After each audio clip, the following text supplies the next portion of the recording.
Syekh Abu Bakar bin Salim ini dikatakan waktu kakeknya masih bujangan, beliau pernah nolong kakeknya, padahal beliau belum dilahirkan, tapi ruhnya diturunkan oleh Allah Subhanahu wa Ta'ala. Salah satu karomat beliau, ruhnya pernah turun ke dunia untuk menolong kakeknya sebelum beliau dilahirkan.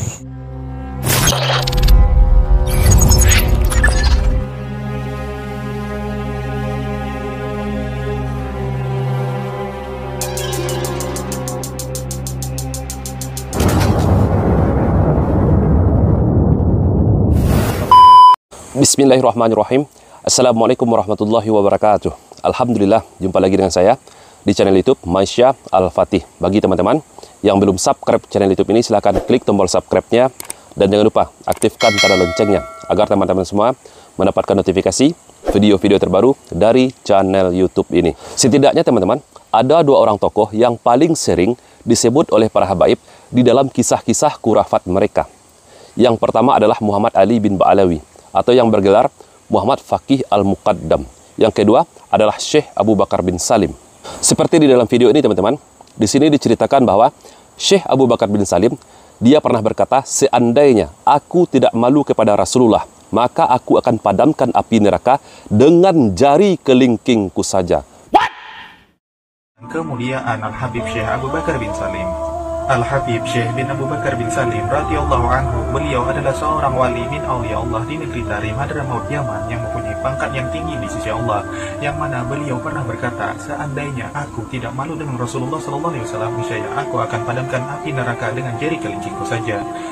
Luar biasa, jelas sekali teman-teman.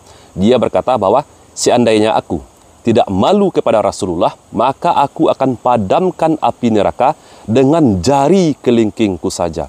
Ini adalah kisah kurafat yang sangat luar biasa. Syekh Abu Bakar bin Salim ini paling banyak diceritakan oleh para habaib kisah-kisah kurafatnya teman-teman. Na'udzubillah. Kita lanjutkan lagi. Beliau juga berkata, Nazri wa nazira naziri li dakhalat jannah, yang artinya orang yang melihatku dan orang yang melihat orang yang pernah melihatku akan masuk surga. Wow. Beliau juga berkata, Nazri wa nazira naziri li dakhalat jannah, yang artinya orang yang melihatku dan orang yang melihat orang yang pernah melihatku akan masuk surga. Orang yang pernah melihatku maka akan masuk surga. Bahkan bukan hanya itu teman-teman, orang yang pernah melihat orang yang pernah melihatku juga akan masuk surga.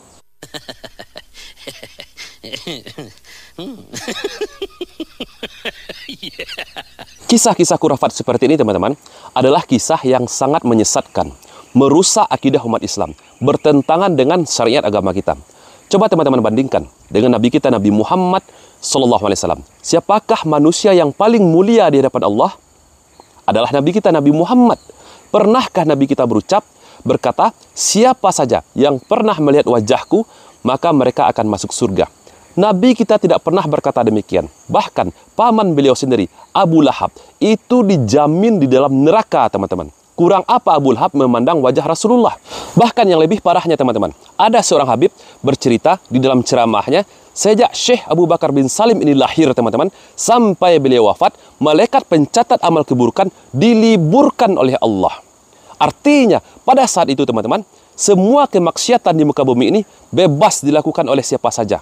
Orang-orang boleh tidak sholat, orang-orang boleh berzina, merampok, mencuri, karena malaikat pencatat amal keburukan diliburkan oleh Allah. Semuanya masuk surga. Na'udzubillah. Kalimat Sayyidina Syekh Abu Bakar bin Salim, ketika mulai beliau ada malaikat pencatat amal kejelekan diliburkan oleh Allah Subhanahu wa Ta'ala. Nah, di video ini teman-teman diceritakan bahwa Syekh Abu Bakar bin Salim sebelum beliau lahir, ruhnya pernah menolong Nabi kita Nabi Muhammad SAW. Beliau belum lahir, tapi Allah menurunkan ruhnya untuk menolong Nabi Muhammad SAW. Na'udzubillah. Al-Imam Syekh Abu Bakar bin Salim radhiyallahu ta'ala anhu arda, kakek daripada segenap para habaib, keturunan Al-Hamid Al-Mahdar bin Yahya Al-Haddar bin Jindan, kami keturunan beliau. Kami keturunan beliau. Apa maksudnya? Mempromosikan bahwa dia ini adalah keturunan dari Syekh Abu Bakar bin Salim.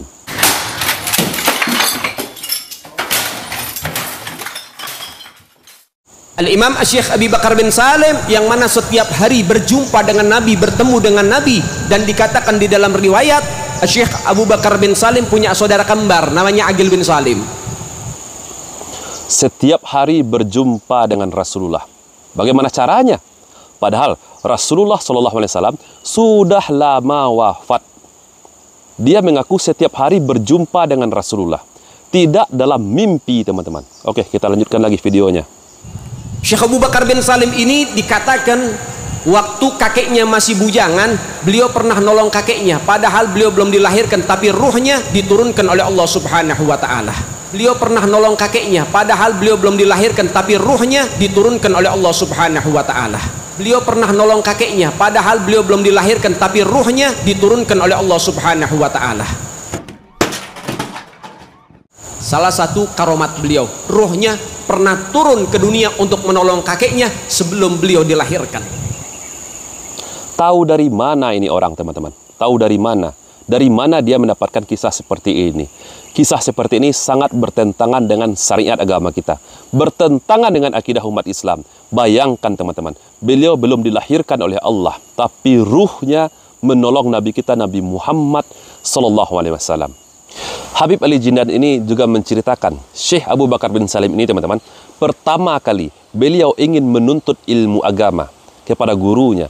Beliau datang kepada gurunya, lalu gurunya menutup pintunya. Selama 3 hari, beliau berada di depan rumah gurunya, tidak menuntut ilmu. Nah, pada hari yang ketiga, teman-teman, gurunya menyuruh pulang. Sudah lulus ujian, langsung menjadi wali, tidak pernah menuntut ilmu. Bayangkan. Ini videonya, teman-teman, mari kita dengarkan.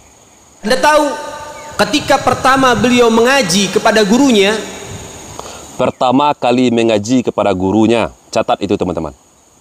Ketika beliau datang ke rumah gurunya, apa yang dilakukan gurunya? Gurunya tidak membuka pintu selama 3 hari 3 malam. Al-Imam Syekh Abu Bakar bin Salim mengapa? Nunggu di depan pintu gurunya selama 3 hari 3 malam, ibadah di depan rumah gurunya sampai gurunya buka pintu. Jadi selama 3 hari 3 malam itu, teman-teman, Syekh Abu Bakar bin Salim hanya menunggu gurunya di depan pintu gurunya. Pertama kali mengaji, pertama kali menuntut ilmu agama. Ketika pertama beliau mengaji kepada gurunya, diuji oleh gurunya 3 hari 3 malam. Datang ke rumah guru pengen ngaji, nggak dibukain pintu 3 hari 3 malam. Mungkin kalau orang zaman sekarang gurunya sudah dibacok, mungkin saudara.